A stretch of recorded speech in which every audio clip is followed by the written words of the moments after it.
Morning students. अभी जो ये टॉपिक है, जैसे इसको बोलते हैं टावर ऑफ हनोई।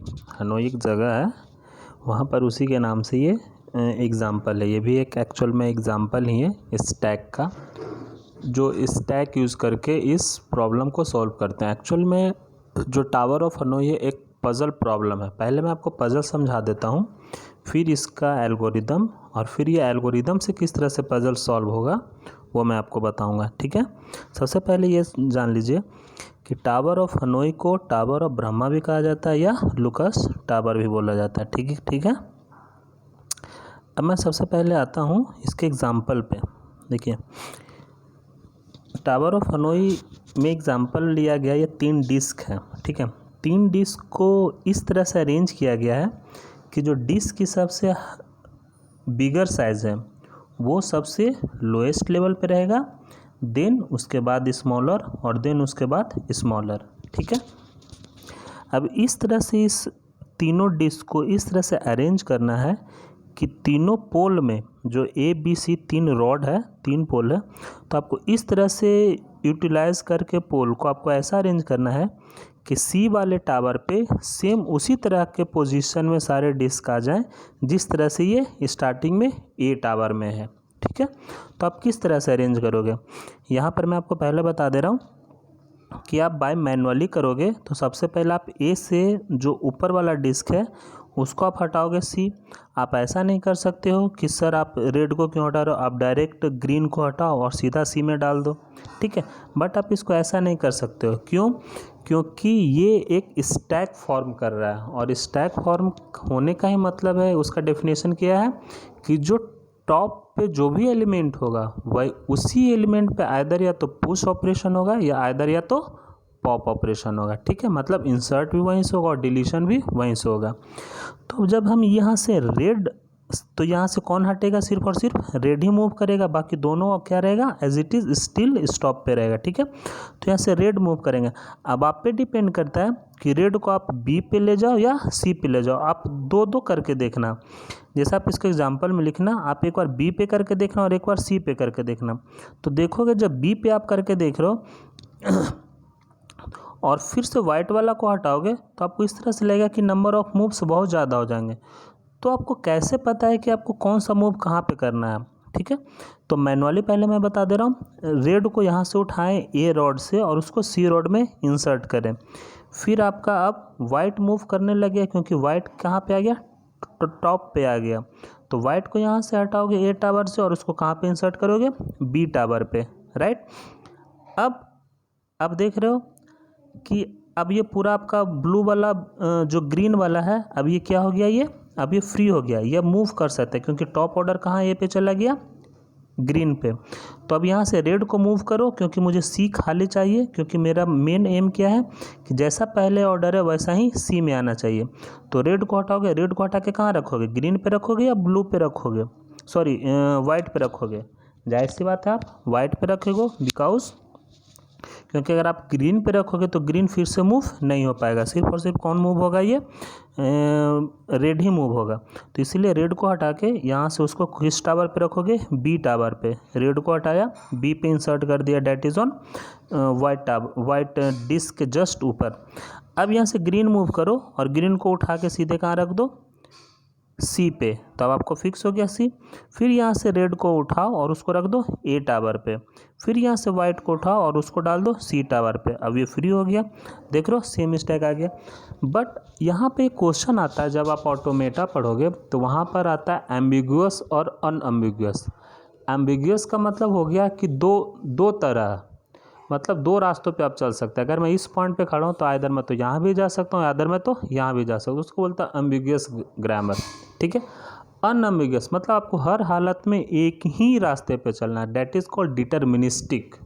ठीक है, तो ये सब टर्म आप जब पढ़ोगे, इसी सेमेस्टर में है, जब आप पढ़ोगे तो एक होता है डिटर्मिनिस्टिक और एक होता है नॉन डिटर्मिनिस्टिक। जहाँ पर डिटर्मिनिस्टिक है उसका मतलब पाथ आपको डिसाइड है कि हर हालत में चाहो मरो चाहे कुछ भी करो आपको चलना ही इस रास्ते पे। ठीक है, सेम उसी तरह से अगर स्टैक है तो हर हालत में या तो इंसर्शन होगा या तो डिलीशन होगा फ्रॉम टॉप एलिमेंट। वहीं से जो भी मेमोरी एलोकेट होगा, जो भी मेमोरी डी एलोकेट होगा from the top of the order. हमेशा याद रखिएगा। तो ये एग्जाम्पल है। अब आते हैं स्टार्टिंग प्रॉब्लम से, ठीक है।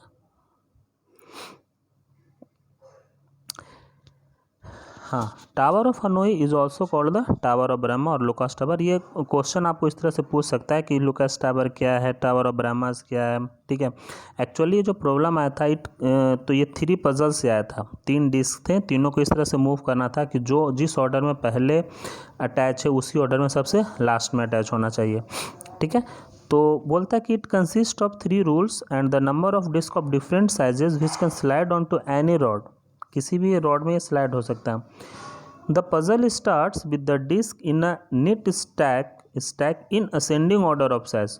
असेंडिंग ऑर्डर मतलब क्या हो गया कि अगर ऊपर से देखा जाए तो ये हर डिस्क की साइज आपको इंक्रीज होते चला जाए, that is called in ascending order. On one rod the smallest at the top 10 make a conical shape. जिस तरह से कोनिकल शेप होता है, जैसे जो मिस्र का पिरामिड कोनिकल शेप में है, ठीक है, सेम उसी तरह से ये शेप फॉर्म होता है। And the objective of the puzzle is to move the entire stack to another rod obey the following rule. Rule इसमें क्या है कि हमेशा एक बार में एक ही डिस्क को मूव करना। कुछ ऐसे भी बच्चे हैं जो पीछे बैठे हुए हैं, बोलें कि सर क्या आप एक एक डिस्क को करो, ये पूरा का पूरा 3 डिस्क उठाओ और यहाँ से ऐसे करो और 3 डिस्क वहाँ से ऐसे रट कर दो, हिस्सा खत्म। अरे जब यही रहता तो ये क्यों आया एग्जिस्टेंस, क्यों पढ़ाया जा रहा है आपको? कुछ ना कुछ तो रूल्स होगा ना। ये स्टैक का एग्जाम्पल है। एक स्टैक क्यों यूज़ हो रहा है, स्टैक कहाँ पे काम कर रहा है। अभी ये तो 3 डिस्क का ले रहा है। इसी तरह अगर ये 1000 डिस्क भी रहेगा ना एक रॉड में, तब भी ये इसी तरह से एक दूसरे का सिमेट्री करते करते ये फिक्स हो जाता है। ये 3 बहुत, देखो अब इसका कॉम्प्लेक्सिटी देखना कितना कॉम्प्लेक्स है ये। तो फर्स्ट रूल क्या है, only 1 disk move at a time. एक टाइम में एक ही डिस्क मूव कर सकता है। सेकंड क्या बोल रहा है, each move consist of taking the upper disk from the one of the rods and sliding it on to another rod. हर बार में अपर डिस्क से एक डिस्क को लेना है और किसी दूसरे रॉड में आपको उसको स्लाइड कर देना on top of the other disk. अगर किसी दूसरे रॉड में कोई डिस्क है तो उसके ऊपर आपको उस डिस्क को मूव कर देना। डैट में ऑलरेडी भी प्रेजेंट ऑन दैट रॉड, उस रॉड में जो भी प्रेजेंट रहेगा। तीसरा बोलता है no disk may be placed on top of a smaller disk and all disk will be there in 3 towers only. ऐसा नहीं है कि आप किसी डिस्क को हटा के किसी 4th नंबर रॉड में जाके आप इंसर्ट कर दो। फटाफट आप बहुत सारा रॉड ले लो, बोलो सर को इसमें डाल दो, वहाँ से इसको उठा के कर दो, ऐड करते चले जाओ। नो, आपको इस 3 रॉड को लेकर ही सारा वर्क करना है, ठीक है। तो अब जो इसमें स्टेप्स आता है कि सर कैसे मूव होता है, आप कैसे बोल दिए कि आप सबसे पहले लेफ़्ट को राइट में ही कर दिए, ठीक है। थोड़ा सा जब इसका आप स्टेप्स पढ़ने जाओगे तो इसमें 3 स्टेप्स है। तो वहाँ पर मैं पीछे से लेकर रहा, यहाँ जो ABC जो लिखा हुआ, ये मान के चलो A है लेफ़्ट, B है मिडिल और C है राइट। लेफ़्ट मिडिल राइट, ठीक है। अब ऐसे समझो। अब यहाँ पर आओ, स्टेप्स क्या बोल रहा, move n-1 disk from left to middle. पहला स्टेप्स क्या बोल रहा है कि n-1 डिस्क को, सपोज करो कि अगर 3 डिस्क है तो 2 डिस्क को मूव करो लेफ्ट टू मिडिल में। तो लेफ्ट टू मिडिल भैया कैसे चला जाएगा वो, जब तक कि उस सारे डिस्क को, जैसे ये स्टेप्स क्या बोल रहा है थोड़ा सा समझो। अगर 3 डिस्क है तो 2 डिस्क को लेफ़्ट टू मिडिल लेके जाना है। तो 2 डिस्क को लेफ़्ट टू मिडिल कैसे चले जाओगे, जब तक कि आपको मैंने क्या बोला है कि बिगर पे स्मॉलर साइज रहेगा। तो स्टेप 2 पे आइए, वो क्या बोल रहा है, मूव nth डिस्क मतलब 3rd डिस्क को from left to right move कर दीजिए, ठीक है।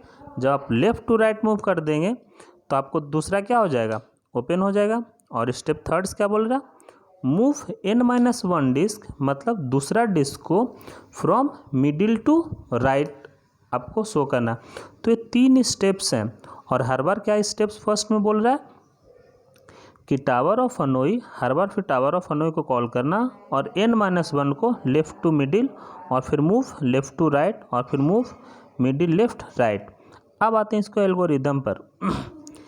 इसका एल्गोरिदम क्या बोलता है कि यहाँ पर जो टावर ऑफ हनोई लिखा गया फर्स्ट में, TOH का मतलब है टावर ऑफ हनोई, ये एक तरह से ये फंक्शन बना दिया है, ठीक है। बार बार क्या करेगा, फंक्शन को कॉल करेगा, और बार बार जब किसी भी फंक्शंस को कॉल करता है तो उस फंक्शन को क्या बोलते हैं, रिकर्सन बोलते हैं। मतलब कोई भी एक लूप चला दो, ठीक है, और वो प्रोग्राम तब तक उस लूप में ही चलता रहेगा जब तक कि वो प्रोग्राम एग्जीक्यूट नहीं कर जाता। मतलब function call it self call it self call it self वो चलता रहेगा। तो इसमें फर्स्ट लाइन क्या बोल रहा है, टावर ऑफ हनोई, आप एक पेज पे लिखो TOH ब्रैकेट NLMR, मतलब लेफ्ट मिडिल राइट, और n के जगह पे क्या आ जाएगा 3, क्योंकि यहाँ पर हमने एग्जांपल लिया 3 का। आप 2 का भी ले लो, आप 4 का भी ले लो, आप 1000 का ले लो, आप 500 का ले लो, whatever do you want where n is the integer number, ठीक है। तो यहाँ पर अब क्या है कि first if n equal to 0, अगर आपका कोई भी डिस्क नहीं है, जैसे होता है ना कि सर आप बोल रहे थे कि फंक्शन एंड होगा, तो एंड पॉइंट आपको हमेशा डिसाइड करना पड़ेगा किसमें, रिकर्सन में। और यहाँ पर क्या बोल रहा है रिकर्सन कि अगर n इक्वल टू 0 है तो वह क्या कर जाएगा, रिटर्न हो जाएगा। मतलब कोई डिस्क है ही नहीं तो आप किसको रीअरेंज करोगे, ठीक है। अगर ऐसा नहीं है, अगर n 0 नहीं है तो क्या होगा, टावर ऑफ हनोई मतलब फिर से फंक्शंस को कॉल कर रहा, ऊपर वाला फंक्शन को कॉल कर रहा, लेकिन उसमें एक दिक्कत है कि जब इस बार कॉल कर रहा तो उसके पैरामीटर्स चेंज हो गए हैं। That is tower of Hanoi with in bracket n-1, और n-1 क्या हो गया, अगर n 3 है तो यहाँ पर क्या कर रहा है 2, यहाँ पर क्या कर रहा है 2, लेफ्ट राइट मिडिल। तो इस तरह से टावर ऑफ हनोई का अगर 3 आप स्टैक बनाते हैं, 3 पैरामीटर 3 लाइन लेते हैं, तो फर्स्ट टावर ऑफ हनोई का क्या आ जाएगा 2 लेफ्ट राइट मिडिल, और तब आप एक मूव करोगे, क्या मूव करोगे, लेफ्ट टू राइट, एक को लेफ्ट टू राइट कर दिया। और फिर जब आप तीसरा उसमें इंटर करोगे तो तीसरा फिर से एक फंक्शन को कॉल कर रहा, और वो फंक्शन क्या कॉल कर रहा है n-1, फिर से यानी कि अगेन 2 डिस्क, और इस बार जो डिस्क का लेकिन जो साइज दिया है, साइज इन द सेंस कि अगर उसको मैं अरेंजिंग ऑर्डर में बोलूँ तो क्या लिया है, middle left right.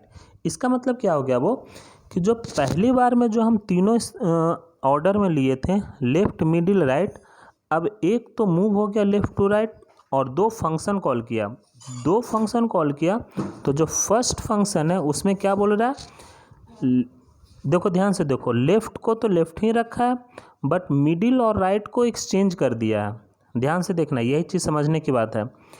First function call में n में से तो घटा दिया, एक लेफ्ट को लेफ्ट पे ही रखा बट मिडिल और राइट के टावर को एक्सचेंज कर दिया, ठीक है, मतलब पोजीशन उसको चेंज कर दिया। पोजीशन चेंज करने का ये मतलब है कि डिस्क अब मूव कर सकता है आइदर मिडिल टू राइट या लेफ्ट टू मिडिल, ध्यान दीजिएगा ये। और तीसरे और जो थर्ड नंबर की लाइन है tower of Hanoi n-1 middle left right, इसमें क्या किया है कि अब जो डिस्क जिस पोजीशन पे है वो उसमें लेफ्ट कहाँ पर है, मिडिल में है, राइट कहाँ पे है, राइट में ही है, और मिडिल कहाँ पे है, लेफ्ट में, वहाँ पर फर्स्ट दोनों को चेंज कर दिया, ठीक है। अब अगर आप इस तरीके से देखेंगे तो हर बार आपको क्या करना है, मूव लेफ्ट टू राइट, लेकिन जब आप अगली बार चलेंगे, जैसे अब यहाँ मैं एल्स के बाद जो फर्स्ट वाला ले रहा हूँ tower of Hanoi bracket n-1 that is 2 left right middle, अब इसको अब रखना किस तरीके से, टावर ऑफ हनोई NLMR के तरीके से। उसमें क्या करना है कि जब आप उसका 3 ब्रांच आप निकालोगे, फंक्शन कॉल करोगे, तो वहाँ पर क्या लिखेगा आप n-1 डैट इज़ 2-1 1। अब देखो लेफ्ट पे तो लेफ्ट ही है बट राइट पे अब कौन है, अब देखो राइट पे कौन है, सॉरी मिडिल पे कौन है, तो अब है राइट, तो m पे कौन आ जाएगा, राइट आ जाएगा, ठीक है। और राइट पे कौन है, मिडिल है, तो कौन चला जाएगा, मिडिल चला जाएगा। तो आपको इस तरह से अरेंज करके उसको एल्गोरिदम को चलाना है। आप चलाओगे, आप देखोगे इसमें कोई दिक्कत नहीं होगी, और जैसे जैसे मैंने ये एग्जांपल बताया सेम उसी तरह से आएगा। अब आते हैं जब आप एक एल्गोरिदम चलाओगे तो एल्गोरिदम का जो अरेंजमेंट होगा वो जस्ट इसके नीचे लिखा हुआ, जैसे टावर ऑफ हनोई, ये देखो 3 डेट इज n था, लेफ्ट मिडिल राइट ABC इस तरह से हो गया। जब आप इसको 3 भागों में बांटोगे, क्योंकि एल्गोरिदम कहाँ चल रहा है, 3 लाइन में चल रहा है, ये चल रहा है ना एल्गोरिदम, ये टावर ऑफ हनोई एक फंक्शन कॉल, दूसरा मूव और तीसरा भी फंक्शन कॉल ही है। तो यहाँ देखो tower of Hanoi 3 that is n ABC, तो जो टावर ऑफ हनोई चला गया डेट इज n-1 2। अब वहाँ पर क्या लिखा हुआ है, लेफ्ट राइट मिडिल, तो क्या हो गया ACB, और मूव क्या हो गया A to C, यही मूव था ना आपका A to C, जो अपर डिस्क है वहाँ कहाँ चला गया, C पे चला गया। फिर से आइए यहाँ पे tower of Hanoi that is n-1 2, अब क्या उसमें मिडिल लेफ्ट और राइट, तो ये आ गया। अब जब आप सेम इस तरह से कॉल करेंगे, अब जब इसको सेम कॉल करना, आप सेम पहले फंक्शन की कॉल की तरह कि अब उसमें कैसे फंक्शन कॉल हुआ था, तो that is 2 tower of Hanoi bracket n-1 that is 2 - 1 1। अब क्या है वहाँ पर ध्यान से देखो, लेफ्ट मिडिल क्या है, यही है ना, लेफ्ट राइट मिडिल, तो लेफ्ट पे तो A है, A आ गया। अब राइट पे कौन है, यहाँ पर B है, तो राइट पे सॉरी मिडिल, ये देखो दूसरा क्या है, लेफ्ट राइट मिडिल, हाँ। अब यहाँ पे आइए, लेफ्ट पे क्या है A ही है। अब ध्यान से देखो कि यहाँ पर मिलाओ लेफ्ट मिडिल राइट, तो लेफ्ट राइट और मिडिल, यही तो आ रहा है ना यहाँ पर, देखो लेफ्ट राइट मिडिल। अब यहाँ पर आ जाइए, लेफ्ट पे कौन टावर, लेफ्ट पे कौन है A है, राइट पे कौन है B है, मिडिल पे कौन है C है, और फिर क्या बोल रहा है, मूव लेफ्ट टू राइट। अब मूव यहाँ पर लेफ्ट पे कौन है A है, और राइट पे कौन है B है, तो मूव कौन सा होगा A to B।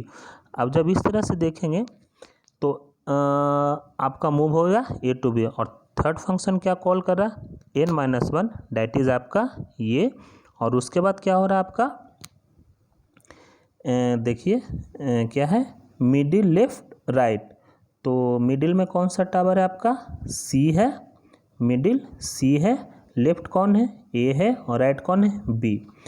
अब यहाँ पर जब देखिएगा फिर से इसी तरह से इसको भी बनाना है, ठीक है, इस वाले टावर को भी, ठीक है, इस वाले टावर को भी इसी तरह से देखिएगा। अब आते हैं लास्ट वाले टावर में, लास्ट वाले में क्या बोल रहा है कि टावर ऑफ हनोई अब 1 ABC आ गया, तो अब देखिए Hanoi tower of Hanoi n-1, तो 1 - 1 क्या हो गया 0 हो गया, जहाँ n बराबर 0 आ गया तो वहाँ क्या हो गया टर्मिनेशन हो गया, ठीक है, तो वो फंक्शन कॉल तो होगा नहीं। बट मूव में तो कोई फंक्शन लगा नहीं, तो वहाँ पर क्या हो जाएगा मूव लेफ्ट टू राइट, और लेफ्ट पे यहाँ कौन सा टावर, लेफ्ट पे कौन है A है, और राइट पे क्या है C है। इसी तरह से जो भी और जब आप इसी तरह से करेंगे तो सेकंड वाले में भी यही होगा, इस वाले पे move left to right that is C to B, और यहाँ भी मूव लेफ्ट टू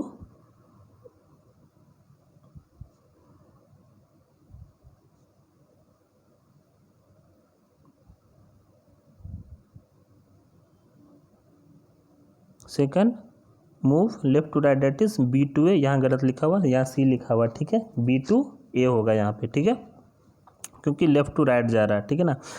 तो अब यहाँ पर जैसे ही देखेंगे आप A to C, ठीक है, तो A to C देन उसके बाद A to B, देखिए यहाँ पे ऊपर से आइए, देखिए A to C पहले A to C गया, फिर क्या कर रहे हैं A to B, फिर A to B गया, तीसरा मूव क्या कर रहे हैं A to B, और तीसरा मूव क्या कर रहे हैं A to C, तीसरा मूव क्या किया A to C, fourth move क्या किया B to C, fourth move क्या किया B to C, fifth move क्या किया फिफ्थ मूव क्या किया B to A, क्योंकि मैं इसको इधर भेजा है B to A, ये जो है ये रेड वाला है वो B to A, यही गलत लिखा हुआ था।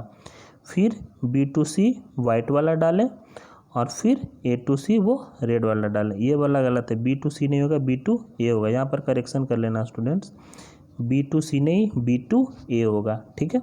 तो अगर मैं बात करूं कि किस तरह से आपको ऑर्डर चलता है, तो पहले लेफ़्ट साइड से स्टार्ट करिएगा, लेफ़्ट, और जहां जहां मूव है वहां वहां चलते जाइएगा। लेफ़्ट ये कंप्लीट होगा, देन ये कंप्लीट होगा, फिर कौन कंप्लीट हो गया, A2B, ध्यान से देखिए, A2C कंप्लीट हुआ, ठीक है। फिर कौन कंप्लीट हुआ, A2B, और फिर कौन कंप्लीट हुआ, C2B। ये तो हुआ A2C, A2B और C2B, A2C, A2B और C2B। ये जब कंप्लीट हुआ तो फिर कौन कंप्लीट होगा, B2C, ध्यान से देखिए, B2C गया वहाँ पे, ठीक है। फिर B2C, फिर B2C और फिर A2C, ठीक है। ये ध्यान, चलिए ये आपका टावर ऑफ हनोई है। और भी इसमें एग्जांपल्स आप ले सकते हैं, n=4 करके देख सकते हैं, n=5 करके देख सकते हैं। There are so many examples for this regarding. ये आपका टावर ऑफ हनोई। और यहाँ पर जब आप देखेंगे कि यहाँ पर एक नोट मैंने लिखा है, tower of Hanoi returns 2 to the power n-1 number of notes. अगर n=3 है तो कितना हो जाएगा, 2 की power 3 that is 8 - 1, 7 number of notes. अब देखिए कितने नंबर ऑफ नोट्स हैं, 1 2 3 4 5 6 7, मतलब 7 मूव में आपका ये कंप्लीट होगा।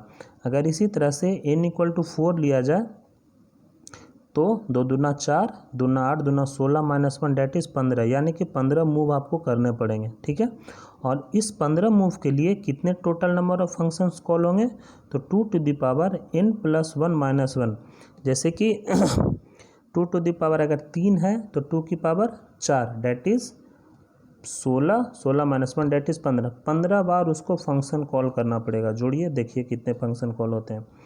एक फंक्शन कॉल किया, 2 जगह गया, फिर ये फंक्शन कॉल किया, 2 जगह गया, फिर ये भी तो फंक्शन कॉल कर रहा लेकिन वह रिटर्न 0 आ रहा, तो कितना हो गया, ये किया 2 तो 4, 2 6, 2 8, 2 10, 1 12, 2 14 और 1 15। तो इस तरह से क्या हो गया आपका, 15 बार आपको फंक्शन कॉल होगा। Total function call this.